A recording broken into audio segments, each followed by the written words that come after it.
AM Weekend Show, and this is the time that we get to take a look at all that is happening on the front pages of our national dailies and analyze all the headlines. And joining us for this newspaper review this morning is Engineer Okwo Oluchukwu Morris, Public Affairs Analyst and Director, Just Originals Construction. Welcome to the show, sir. Thank you, Divine. Good morning. How are you doing? I'm good. You look good. Thank you. Good to see you. Good to see you too. What are you expecting from the papers this morning? Well, as usual. As usual. As usual, it should be politics and insecurity. It's the fact that we're already predicting this thing before we look into it. And he is not far from the truth, because I've already seen some of the papers here, and they are terrible. But we're going to read the papers. We'll begin with Vanguard. The boldest headline here on Vanguard says, unmistakable battles ahead in Delta State. And the writer says, who leads Delta APC? Oborevori or Omoagege? How will Ibori Okowa finally resolve their unsettled quarrel? Also on this paper, expel Wike, Damagom, Ayanwo now, or lose 2 more governors, 40 lawmakers. Ikenga Ugochinyere warns PDP. Find that on page 29. Also on this paper, tension grips Labour Party as fears. Tension grips Labour Party as fears spread. OT, other members may join APC. Tinubu upholds FCCPC's $220 million fine against Meta WhatsApp. That's what we have on this paper. Now moving on to The Guardian. Boldest headline says, Tinubu world leaders bid Pope Francis farewell today. And we have alleged defilement. Ogun drops charges against school preparator Adelaja. Ibas appears before Reps Committee, says Rivers still fragile. Fawehimini's property, Falana, Arogundade, others decry safety threats as developers ignore setback laws. We also have here Dangote Elumelu Jumo, Nigeria's real brand ambassadors. And lastly, from this paper, we have boundary disputes ignites killings, violence among Osun or your communities. That's the much we can take from The Guardian. Moving on to Saturday Tribune, the boldest headline here says, again, armed invaders kill 7 in Benue community. Killer herders, kidnappers on rampage in Kogi. Ekiti North plans re-election rally for Governor Oyebanji deputy. 2027 support Tinubu but don't leave PDP. Group tells Governor Adeleke. Also on this paper, my father had diabetes, cancer of the prostate, but he still lived till 105. And there's an important headline here that says, World Bank says more Nigerians will fall into poverty by 2027. That's the much we can take on this paper. And from Independent, we have Plateau killing cycle. A state under siege demanding for justice. Riders say it is not ethnic or religious, but land grabbing. Boko's victim. Another rider says natives say security agencies know these people, dismissing communal clash narratives. And last right says group calls for ICC international intervention. Away from that, Tinubu nominates Senate President Akpabio to lead Nigeria's delegation to Pope Francis' funeral. Also on this paper, why we dumped 47 billion naira power bill for 10 billion naira solar installation in Asorok. This is credited to federal government. Also on this paper, freedom of association, expression, and fundamental rights. This is by Atiku. And lastly on this paper, violations. Tribunal upholds FCCPC's $220 million fine against Meta WhatsApp, and Ryder says Bello reaffirms commitment to consumer protection. All right, moving on to the Saturday Times. The boldest headline here says, Pope Francis for burial today. Senate President Akpabio leads Nigeria's delegation to funeral. Another headline here says, APC demands justice over alleged murder of Okpebolo's security aide. Defection alliances realignment part of democratic politics, says article. That's an interesting one. And finally, on this paper, Juliet Ibrahim joins Nollywood actors to slam Ghanaian TV stations over piracy. And Saturday, Weekend Trust, Borders Highline says 2027 governors who may defect to APC. How vigilante groups protect communities create problems. 68 persons killed in 3 months. You can find this on page 7. Grain hoarders face massive losses over declining prices. This is on page 32. And phone snatchers send victims to hospital. This is on page 28. And lastly, from this paper, bandits kill 28 in fresh attack in Zamfara in page 23. That's much we can take from this paper. All right, now moving on to Blueprint Weekend. The Borders headline here says, rising cost of Medicare concerns as more Nigerians turn to social media for prescriptions. Quacks having field day on social media, says experts. Celebrities, influencers often mislead followers, says Dr. Ubani. And then stories of Nigerians slumping, dying commonplace due to self-medication. Another headline here says, world's attention on Vatican as Akpabio leads Nigeria's delegation to Pope Francis' burial. Rivers still fragile. I need more time to prepare a brief. Ibas tell reps. And finally on this paper, 2027, aligned with Center for Dividends of Renewed Hope agenda, Carlo tells Southeast.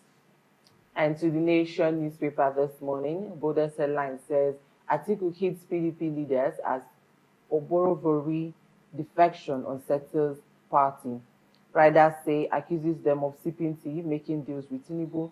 APC to defectors, we have room to accommodate all. Also, Rider says more confusions as dispute over national secretary rages. And last Rider says how party got 2 national secretaries in 2 days. World gathers as Pope Francis goes home. And Akpabio leads Nigeria's delegation to Pontiff's burial. You can find this on page 5.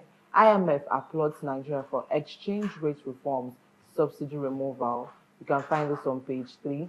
Mohbad, second autopsy rules out drug abuse. You can find this on page 35. And lastly, from this paper, we have 1.3 trillion naira CBEX fraud.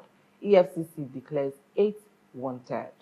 All right, moving on to first news. Poverty pandemic. Nigeria has more poor people than China, Indonesia, Vietnam combined, says Peter Obi. Sowomi counters and says stop demarketing Nigeria on global stage. Also on this paper, PDP imploding, 40 lawmakers, 2 governors plot defection. Ugo Chinyere demands Wike's expulsion, Damagun's sack. Also on this paper, inflation, taxes, tariffs, devouring minimum wage, NLC warns.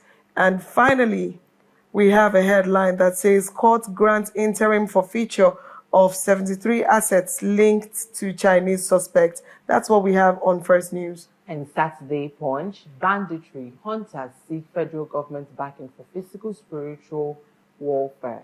Riders say Tinubu should sign bill to recognize us as paramilitary force. This is by hunters, and we are ready to make sacrifice for Nigeria.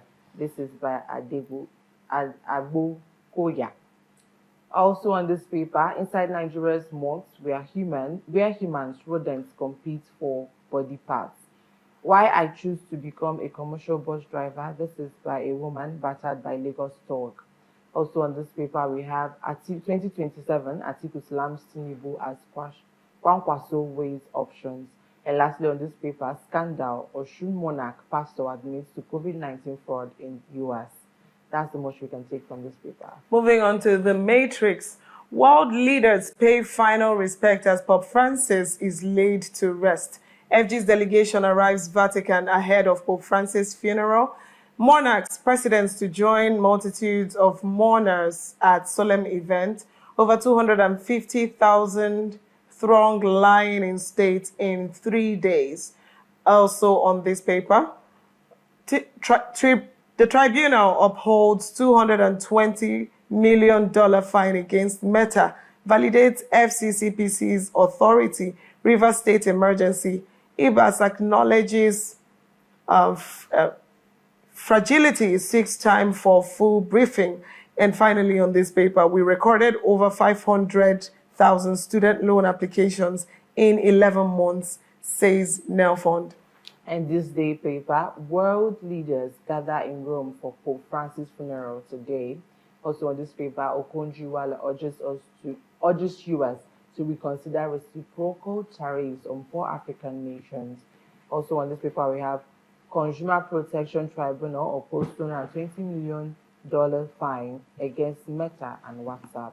And that's the most we can take from this paper. Moving on to Saturday Telegraph, which happens to be the final paper.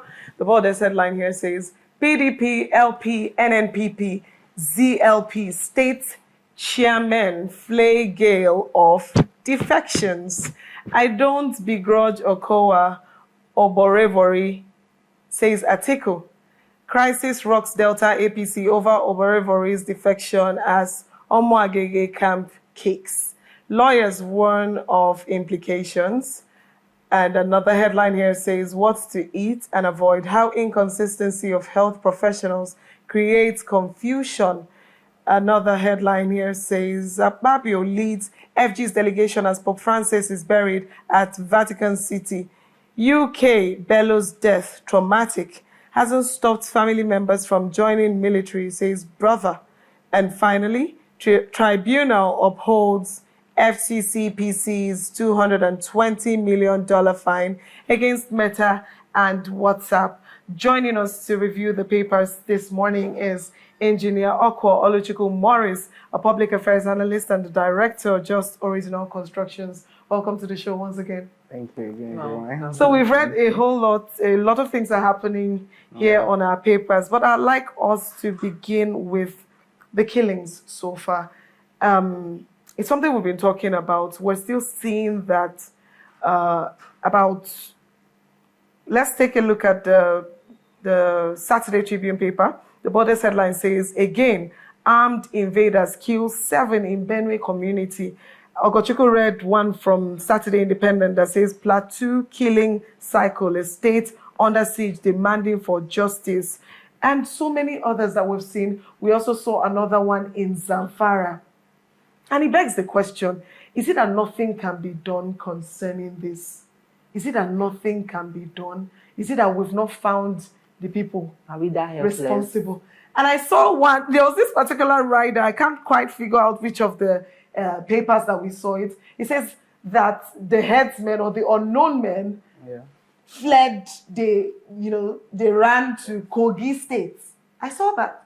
So if we can, did you see it? No, I also saw another one that said that people know, like the what's the name, the police or people, the forces around them know these people, but they just let them run away. I mean, if they know that they ran to Kogi State, why can't they go to Kogi State and get them? Who saw them running to Kogi State? Did they keep quiet and watch them run to Kogi State? These are questions that just boggles my mind. But let me know what your thoughts are. Well, if we want to talk about insecurity, I think we should start from the foundation. According to records online, the number of active police people we have is about 300,000, and the military I think about 200,000. And when you sum up this number, even if the number isn't correct, let's just say 1 million. And these are people guarding a country projected to be over 200 million in population. So there's no way, if you do it mathematically, that there can be adequate security, given the number of servicemen to the number of citizens being protected. So for me, I think the problem of numbers, because we actually have enough numbers to match up with a military like China, because China has a lot of active military personnel, but a lot has to be done. For example, in Nigeria, we have only one National Defense Academy in Kaduna. That type of structure organization is meant to be in all the zones. And recently, we saw the press briefing at 82 Division, where the Army was calling for the Southeastern youth to join the military. And moving some of this infrastructure to different zones can actually, help boost the morale of the citizens and also benefits. You see these servicemen, they serve for a very long time and they retire, and there's really nothing to show for it, especially those on the lower cadres. So there has to be, significant boost in morale for the people who want to join, and so the people who are already there. There needs to be a lot of benefits for joining the army. I believe in the US, you can join and just do like one tour, which is, I think, about 6 months, and then you leave. And you still have a lot of, benefits to your name, like the housing loans and all that. So I think it needs to be, reviewed again. And also we need to invest in private security. Because when you talk about the number of citizens in Nigeria, you see that the budget for Nigeria can't even, fit the number of service people that we need. But when you move towards private security, if I, for example, own a private security firm and we are allowed to, bear arms, I can bring in private investors who, can bring in unlimited amount of money to invest in security. This dimension is something I wouldn't want us to get into, but continue. But, people always raise alarm, like, if you allow private security to bear arms, they are going to misuse it. But I beg to differ, because is it better people are, there's inefficiency in the security system, or we are dealing with this other side of it where people are abusing it, which can easily be, curtailed with serious measures. Are you sure you can be easily curtailed with the experience we've had with police and still having with police? So I don't think. Well, as I said, I beg to differ, because when you come to the private sector, private business owners take their businesses more serious. So if you treat security as a business, like, for example, I own a private security company, and I am specialized in search and rescue. That is what, I train my people for. Someone is kidnapped, they can easily call, and we have helicopters in the air, we have people already moving in. Because when you see some of these kidnap events that happen, and they are telling the security people, the first 24 hours, they are very crucial, you need to go after these people. They'll be like, that is not how we operate. We need to, go back, and before you know it, the time has passed, and the operation gets tougher. So I think investing in private security can, help. And I don't know why the bill for state security also is pending, because that's also a way to, revamp the security structure of Nigeria. Because right now, if something is happening in Enugu State, I think the governor has to call the IG before, he has certain level of authority to do certain things.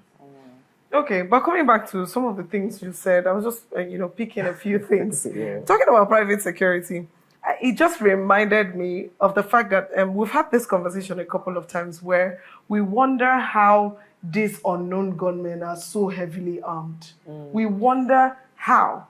And if you look at it, it is tempting to believe, I don't want to speak as a matter of fact, it is tempting to believe that there could be individuals who have laid their hands on these weapons, on these arms, which is illegal.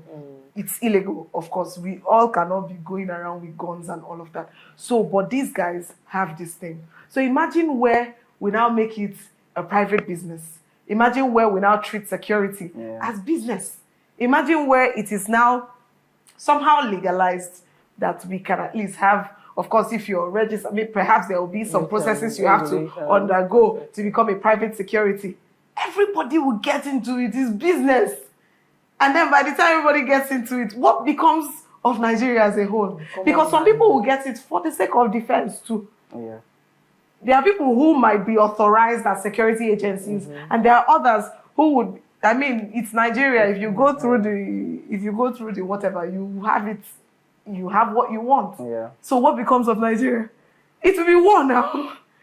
Well, as I said. So there's that. Okay, go on. As I said, you can't just, throw open that level of, it has to be done with curtailing now is the issue. Caution and regulation. That's the issue. Regulation. Yeah. That is where the issue will be. Well, I think I understand where he's coming from, and I think it makes sense to an extent, in as much as I understand what you're saying. So, but what I think can happen is, now, if it's going to be a business, you make it a business. If you want to protect yourself, you're not going to be licensed. But if it's a business, like, you make it an organization where this kind of security team, you understand?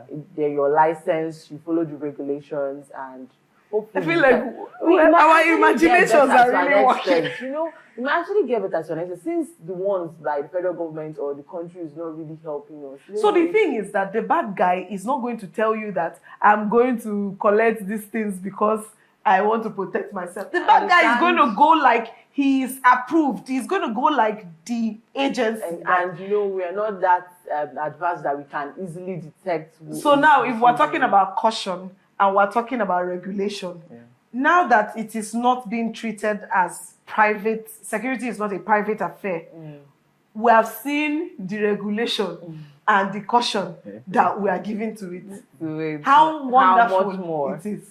So imagine when it is done that way. But that is, by the way, that's just my contribution concerning that particular matter. Now, coming back to what you said initially about Nigeria not having enough manpower, of course, in the security agencies, not having enough manpower compared to the population. Barrister Chidi, the last time, said that we have more than enough. And as a matter of fact, when we step out of Nigeria, that we are being recognized as one of the strongest forces when it comes to security. I don't know by what, we were laughing over it. Yeah, we were laughing over it because we couldn't believe it. But he said it very, vehemently that Nigerians have been doing well. Outside Nigeria, we're being recognized as people with strong security. And quite honestly, we've seen it play out. We've seen matters where, I'd like to say matters that are not as serious as other national and political issues, and you hear the police has cracked down on this place and they figured out things.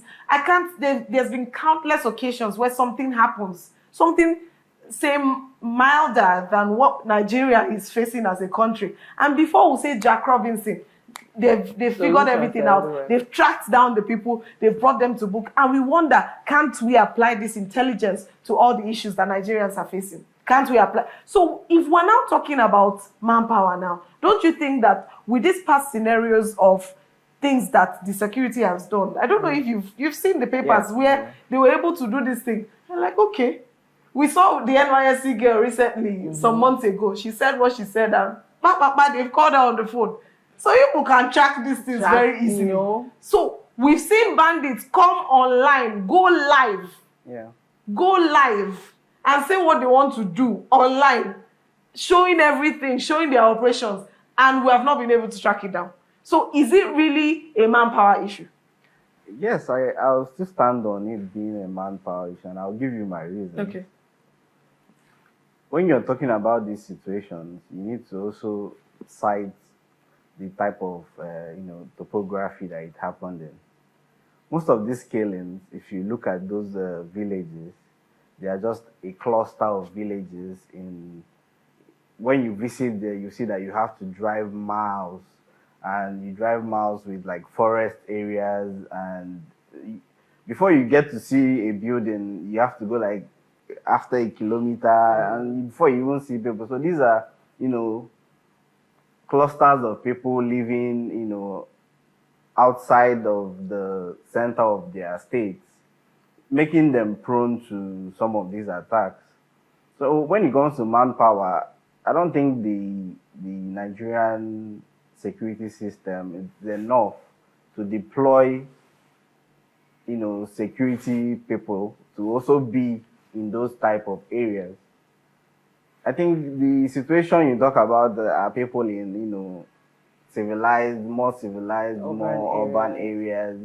So they are easily tracked down. You're talking about people in forests that are as big as, stadiums and even larger and all that.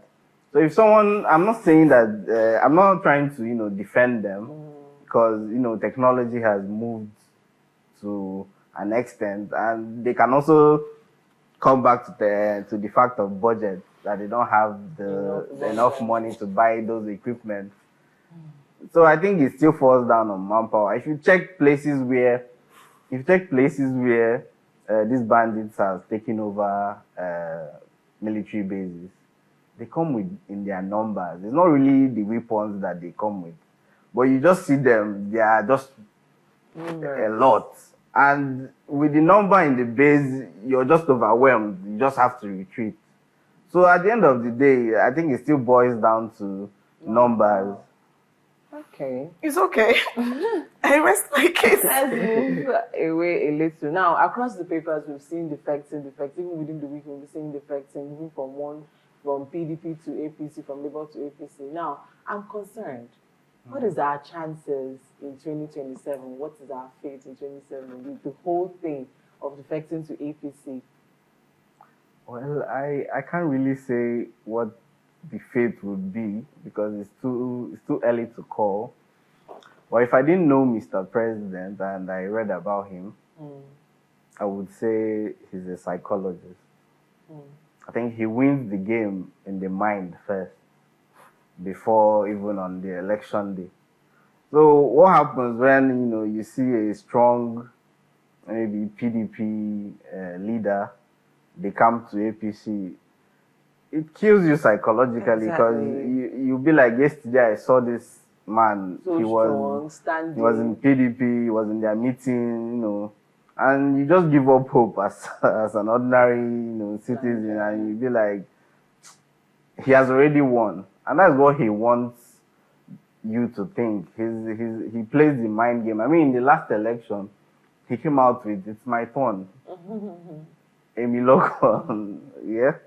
So I think he's a good mind player. And the opposition, they don't need to, because right now I'm a neutral party. I told you I just left the APC, so I'm standing on a very neutral ground. So the opposition, they don't need to, key into those mind games. They need to keep waxing stronger, because Nigeria, believe it or not, we need opposition, because it's democracy. Okay. And if not for His Excellency P2B, I think Nigeria would have already been moving towards a one-party state. Yeah. Because right now, the only people who seem to be, standing strong are a few people from the north because of the coalition, and people from the southeast because of His Excellency P2B. So I think the defection thing is, I still say it's a mind game, and they are playing it well. Okay, I mean, I wish we had enough time. There are other political matters or politics-related matters on the papers, but away from that now, just because we don't have enough time, I really had a lot of questions to ask concerning that. But let's take a look at Saturday Tribune. There is a headline here that says, World Bank says more Nigerians will fall into poverty by 2027. We're also seeing that on Saturday Independent. It says, fiscal pressures, more Nigerians to sink into poverty by 2027. World Bank calls for urgent improvement in service delivery. Now, this one stood out to me because most of the times on the papers, what we see is Tinubu reassuring Nigerians that there's somewhere we're headed. Just follow me. Walk with me. We've seen that a lot. We've seen cases where someone comes out and applauds Tinubu and says he is doing the right things, he's making the right policies, we are headed somewhere. I don't know.